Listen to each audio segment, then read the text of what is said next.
ಕೆಲವರು ತಾವು ಕೆಳಕ್ಕಿಳಿಯದೆ ಮೇಲಕ್ಕೆ ಏರುತ್ತೇನೆ ಎಂಬ ಹೆಬ್ಬಯಕೆಗೆ ಕಟ್ಟು ಬಿದ್ದಿರುತ್ತಾರೆ. ಅವರಿಗೇನು ಗೊತ್ತು, ಕಾಲಚಕ್ರದ ಪ್ರತಿ ಅಂಚು ನೆಲವನ್ನ ತಡವಿದಾಗಲೇ ಕಾಲ ಉರುಳಿ ಮುಂದೆ ಸಾಗುವುದು ಎಂದು. ನದಿಗಳು ಯಾವತ್ತೂ ಮುಂದಕ್ಕೆ ಸಾಗುತ್ತವೆ ಹೊರತು ಹಿಂದೆ ಸರಿಯುವುದಿಲ್ಲ. ಅದೇ ರೀತಿ ನಿನ್ನ ಜೀವನದಲ್ಲೂ ಕೂಡ ನೀನು ಕಳೆದುಕೊಂಡ ಬಗ್ಗೆ ಚಿಂತಿಸದೆ ಮುಂದೆ ಸಾಗು. ಎಷ್ಟೇ ಕಷ್ಟ ಬರಲಿ, ಯಾರ ಹತ್ತಿರನೂ ನೀನು ನಿನ್ನ ಗುಟ್ಟುಗಳನ್ನು ಹೇಳದೆ ಜೀವನದಲ್ಲಿ ಬಂದ ಏರುಪೇರುಗಳನ್ನು ಸಮವಾಗಿ ಸ್ವೀಕರಿಸಿ ಬದುಕಿನಲ್ಲಿ ಛಲದಿಂದ ಗೆದ್ದು ತೋರಿಸು. ಮನುಷ್ಯನಿಗೆ ಅಹಂ ಬರಲು ಕಾರಣೀಭೂತವಾದ ವಿಷಯಗಳು ಯಾವುವು ಅಂದರೆ ರೂಪ, ಅಧಿಕಾರ, ಸಂಪತ್ತು ಮತ್ತು ಖ್ಯಾತಿ. ಇದೆಲ್ಲವೂ ಶಾಶ್ವತವಲ್ಲ ಎಂಬ ಕಟು ಸತ್ಯದ ಅರಿವಿದ್ದವರು ಮಾತ್ರ ಜೀವನದಲ್ಲಿ ವಿನಯವಂತರಾಗಿ ಬಾಳುತ್ತಾರೆ.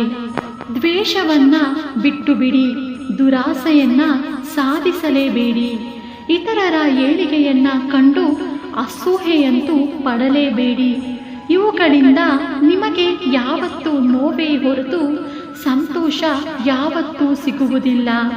ಸಾಧ್ಯವಾದರೆ ನಿಮ್ಮಿಂದ ಪ್ರೀತಿಯನ್ನ ಹಂಚಿ, ಅದರ 2ರಷ್ಟು ನಿಮಗೆ ಸುಖ, ಶಾಂತಿ ಮತ್ತು ನೆಮ್ಮದಿ ಸಿಗುತ್ತದೆ. ಒಂಟಿಯಾದೆ ಎಂದು ನೀನು ಕೊರಗಬೇಡ. ಸೂರ್ಯನು ಒಂಟಿ, ಚಂದ್ರನು ಒಂಟಿ, ಆದರೂ ಜಗತ್ತಿಗೆ ಬೆಳಕನ್ನ ನೀಡುತ್ತಿಲ್ಲವೇ? ಒಂಟಿಯಾದಾಗಲೇ ನೀನು ಏನು ಅಂತ ನಿನಗೆ ನಿಜವಾಗಿಯೂ ಅರ್ಥ ಆಗುವುದು. ನಿನ್ನ ಸಾಮರ್ಥ್ಯ, ನಿನ್ನ ಶಕ್ತಿ ಹಾಗೂ ನಿನ್ನ ಧೈರ್ಯ ಏನು ಅಂತ ನಿನಗೆ ತಿಳಿಯುವುದು. ಎಲ್ಲಿಯ ತನಕ ಎಲ್ಲವನ್ನ ಸಹಿಸಿ ಸುಮ್ಮನಿರುತ್ತೇವೆಯೋ ಅಲ್ಲಿಯ ತನಕ ಎಲ್ಲರ ಕಣ್ಣಿಗೆ ಒಳ್ಳೆಯವರಾಗಿಯೇ ಕಾಣುತ್ತೇವೆ. ಒಂದು ವೇಳೆ ನಾವು ಅನುಭವಿಸಿದ ಅನ್ಯಾಯವನ್ನು ಬಾಯಿ ಬಿಟ್ಟೆವು ಅಂದರೆ ಆಗ ಎಲ್ಲರಿಗಿಂತಲೂ ನಾವೇ ಕೆಟ್ಟವರಾಗಿ ಬಿಡುತ್ತೀವಿ.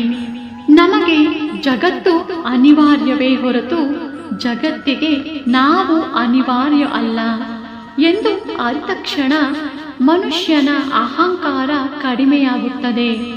ಸಮಯ, ಅಧಿಕಾರ, ಹಣ ಮತ್ತು ಶರೀರ ನಮಗೆ ಜೀವನದ ಎಲ್ಲ ಕ್ಷಣಗಳಲ್ಲೂ ಸಹಕರಿಸುವುದಿಲ್ಲ. ಆದರೆ ಒಳ್ಳೆಯ ನಡವಳಿಕೆ, ಒಳ್ಳೆಯ ತಿಳುವಳಿಕೆ ಮತ್ತು ಒಳ್ಳೆಯ ಸಂಬಂಧಗಳು ನಮಗೆ ಯಾವಾಗಲೂ ಸಹಕರಿಸುತ್ತವೆ. ಮರೆತು ಹೋದದ್ದು ಹೋಯಿತು, ನಡೆದು ಹೋದದ್ದು ಹೋಯಿತು, ಬಿಟ್ಟು ಹೋದವರು ಕೂಡ ಹೋದರು, ಮರೆತು ಹೋದವರು ಕೂಡ ಹೋದರು. ಎಲ್ಲವನ್ನ ಮರೆತು ಬಿಡು. ಆದರೆ ಇದರಿಂದ ಕಲಿತ ಪಾಠವನ್ನ ಯಾವತ್ತಿಗೂ ಮರೆಯಬೇಡ. ಆದ್ದರಿಂದ ತಾತ್ಕಾಲಿಕ ಗೆಲುವಾದಂತೆ ಕಾಣುತ್ತದೆ. ತಾಳ್ಮೆ ಹಾಗಲ್ಲ. ತಕ್ಷಣವೇ ಸೋತಂತೆ ಕಂಡರೂ ಭವಿಷ್ಯದಲ್ಲಿ ಒಳ್ಳೆಯದೇ ಆಗುತ್ತದೆ. ಏಕಾಂಗಿಯಾಗಿ ಸಾಗಿ, ಏಕೆಂದರೆ ಒಂಟಿತನ ಆಕರ್ಷಣವಲ್ಲದಿದ್ದರೂ ಕೆಟ್ಟವರ ಸಂಘಕ್ಕಿಂತ ಒಳ್ಳೆಯದು. ಉತ್ತಮರ ಸಹವಾಸ ಲಭ್ಯವಾಗದಿದ್ದರೆ ಏಕಾಂಗಿಯಾಗಿಯೇ ಬದುಕಿ ತೋರಿಸಿ. ನಿನ್ನ ಜೊತೆ ಯಾರೂ ಇಲ್ಲ ಅಂತ ಕೊರಗಬೇಡ. ನಿನ್ನನ್ನ ಯಾರು ಸಹಿಸಿಕೊಳ್ಳುತ್ತಿಲ್ಲವೆಂದು ಚಿಂತಿಸಿ ಬೇಜಾರಾಗಬೇಡ. ಯಾರ ವಿರುದ್ಧವೂ ಸೇಡು ತೀರಿಸಿಕೊಳ್ಳುವ ಅವಶ್ಯಕತೆ ನಿನಗಿಲ್ಲ. ಜೀವನದಲ್ಲಿ ನೀವು ಗೆದ್ದರೆ ನೀವು ಯಾರು ಅಂತ ಎಲ್ಲರಿಗೂ ಗೊತ್ತಾಗುತ್ತೆ. ಅದೇ ಜೀವನದಲ್ಲಿ ನೀವು ಸೋತರೆ ನಿಮ್ಮವರು ಯಾರು ಅಂತ ನಿಮಗೆ ಗೊತ್ತಾಗುತ್ತೆ.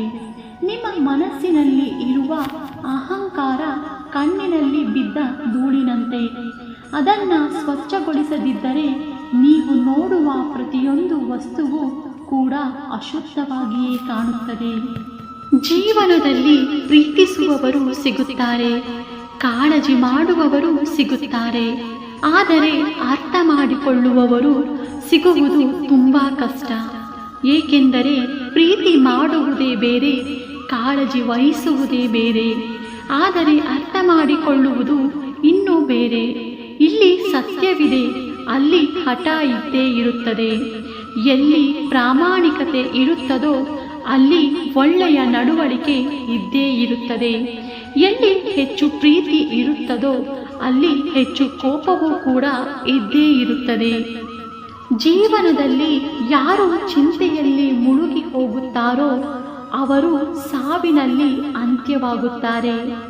ಚಿಂತೆಯಿಂದ ಯಾರು ಹೊರಗಡೆ ಬಂದು ಜೀವನದ ಏಳು ಬೀಳುಗಳನ್ನು ಸಮವಾಗಿ ಸ್ವೀಕರಿಸಿ ಬದುಕಿನ ಬಂಡಿಯನ್ನ ಯಶಸ್ವಿಯಾಗಿ ಮುನ್ನಡೆಸುತ್ತಾರೋ ಅವರನ್ನ ತಡೆಯುವುದಕ್ಕೆ ಯಾರಿಂದಲೂ ಸಾಧ್ಯವಿಲ್ಲ. ಈ ವಿಡಿಯೋ ನೋಡಿದ್ದಕ್ಕಾಗಿ ಧನ್ಯವಾದಗಳು. ಈ ವಿಡಿಯೋ ನಿಮಗೆ ಇಷ್ಟ ಆಗಿದ್ದರೆ ದಯವಿಟ್ಟು ನನ್ನ ಚಾನಲ್ನ ಸಬ್ಸ್ಕ್ರೈಬ್ ಮಾಡ್ಕೊಳ್ಳಿ, ಶೇರ್ ಮಾಡಿ, ಲೈಕ್ ಮಾಡಿ ಮತ್ತು ಕಮೆಂಟ್ ಮಾಡಿ. ಮತ್ತೆ ಇದೇ ರೀತಿಯ ಸ್ಫೂರ್ತಿದಾಯಕ ವಿಡಿಯೋಗಳೊಂದಿಗೆ ಭೇಟಿಯಾಗೋಣ. ಧನ್ಯವಾದಗಳು ಸ್ನೇಹಿತರೆ.